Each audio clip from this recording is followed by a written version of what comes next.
Lisa Tanas, alam mo meron akong pinaka-sensitive na information na natanggap few hours ago na ikalat na natin yan sa mga taong dapat makaalam. Very sensitive. Hello mga kabayan, meron na naman bagong pasabog si Maharlika. Ano kaya ito? Alamin natin. Bago ang lahat, please like and subscribe para sa iba pang update sa ating bansa. Ngayon, mga kababayan, galit na galit sila. Ang patungkol dito sa tax evasion na yon, hindi po ako pwedeng kasuhan ng bansa ng Amerika sa tax evasion dahil ang dapat talagang kasuhan at ipaluwa kayo ang mga pera dyan sa mga Marcos na yan. Sila ang tunay na kawatan. Sila ang tunay na nagnanakaw, nag-evade, umiwas sa mga taxes, property taxes, at kung ano-ano pa na mga taxes ni Bangag Jr., hindi si Maharlika.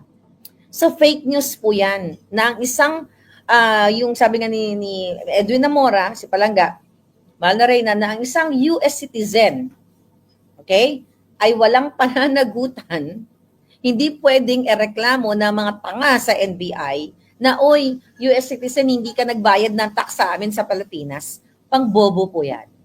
Yan ay pangmangmang. Yan ay fake news.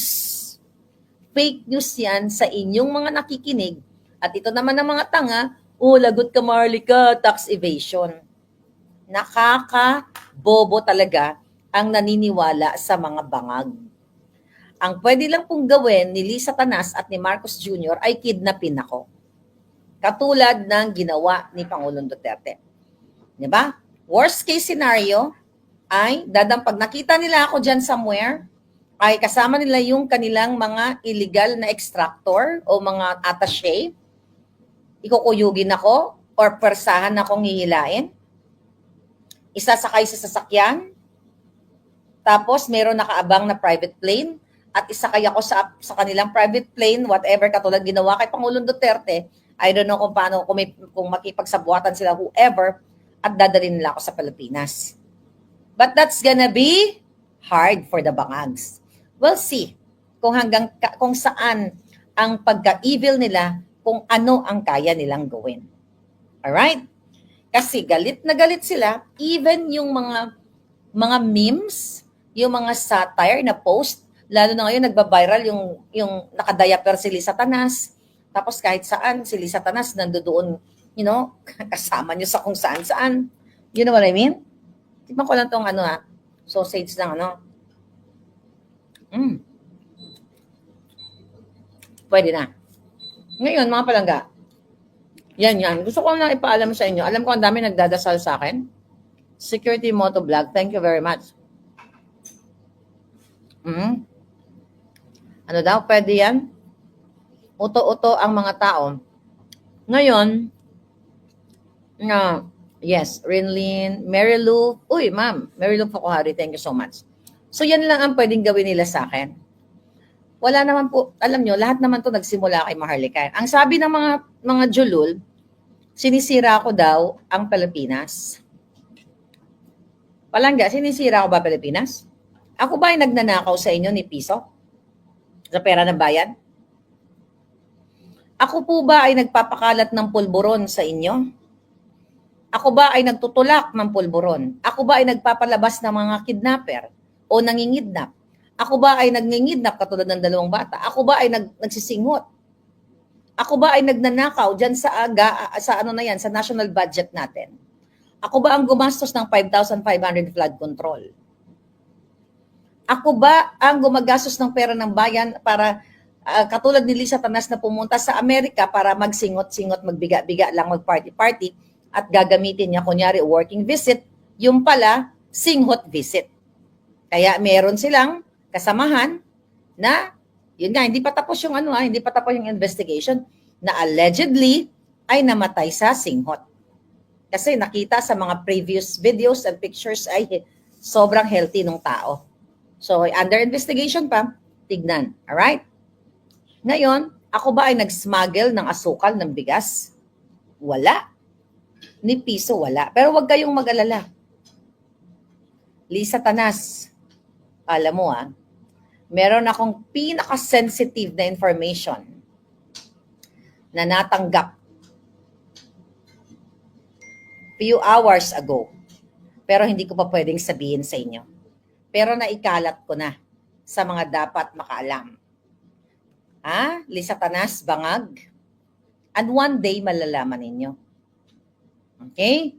Kaya yung mga sensitive information na yan, naikalat na natin yan sa mga taong dapat makaalam. Very sensitive. Yan po, kaya nga sabi ko, na-interview ako ng, IBC 13. Palangga, nailabas nyo na ba yung interview nyo sa akin doon noong 23? Can you send me the copy, please? Pakisend mo sa akin, Palangga. Hindi ko pa napapanood. Kaya ganun na lang yung galit nila sa akin. Kidnapin si Maharlika, takutin si Maharlika. Hindi umubra yung kaso nila eh. Kasi nilalabanan ko legally eh. So, dahil si Lisa ay sanay mangidnap, yun ang kanilang ultimate para kidnapin ako dito sa the Netherlands. Payag ba kayo, Palangga, na ang alindog ko ay makidnap na lang ng ganun-ganon? Sabi ko nga eh, hanggang sa huling patak ng dugo ko, kung sino man ang inutusan ni Lisa Tanas, hindi ko kayo tinatakot. Pero sinasabihan ko lang siya, alam ko ang gagawin ninyo sa akin. So, pina-activate ko na ang mga Navy SEAL ko. Ngayon, nagluluto lang siya ngayon. Yung Navy SEAL ko nagluluto, yung isa nagsiswimming pa sa taas. Di ba? So, ito yung mga trained galing sa sa Pangkalawakan, di ba? Mga kamag-anak ni Scheider to eh. Anyway, international kidnapper kung ganon, sabi ni Jess, yes. Kailangan nyo tong kailangan nyo tong i-echo. Tingnan mo kung sinong-sinungaling. Pinakalat nyo GMA News na si Pangulong Duterte nag-seek ng asylum sa China. At ang kanilang I think nagsalta ang kanilang ministry. Okay? Nagsalita na hindi totoo na nag-seek ng asylum ang Pangulong Duterte. Kasi according sa Foreign Ministry, imagine mo si Pangulong Duterte pumunta doon weekend. Alam nyo, mga kababayan, alam ko, lahat ng mga nanood sa akin dito, maliban sa mga trolls, hindi isang saradong utak. Paano ka mag-apply ng asylum visa? Asylum visa ng linggo or Sabado. Walang office work yan. Di ba? So, GMA, kayong mga bias media, kayo yung fake news. Kayo dapat ang pinapatawag dyan sa mga traidor.com na yan. Di ba? Pinasinungalingan na ng China na at my goodness, hindi gagawin ni Pangulong Duterte kahit siya hindi ko to father. But, hindi ko siya kamag-anak, pero sa kanyang personalidad at sa kanyang mga pronouncement, hindi tatakas ang Pangulong Duterte sa Pilipinas niyang mahal. Di ba? Hindi gagawin. Kaya fake news talaga itong media na ito. Tapos ngayon, okay, tayo ngayon, si Maharlika, pero thank you po sa mga prayers ninyo at sa mga tulong ninyo, mga dasal ninyo. Thank you so much. Yes, thank you. Chichi, thank you very much. Merilo, thank you. Spear, thank you. So thank you sa inyong mga tulong dahil, tsaka yung inyong mga prayers, lalo yung mga prayers doon kahapon, nung the other day, 23, talagang grabe yung inyong support sa akin. And,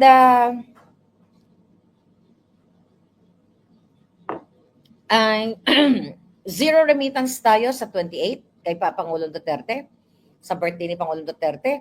Pero wala pong big event na katulad ng event natin noong 23 according to Alvin and tourism. Nabasa ko kay Alvin. Kasi sila Alvin, lagi silang nandoon sa ICC. Di ba? So nandoon sila sa harap ng ICC.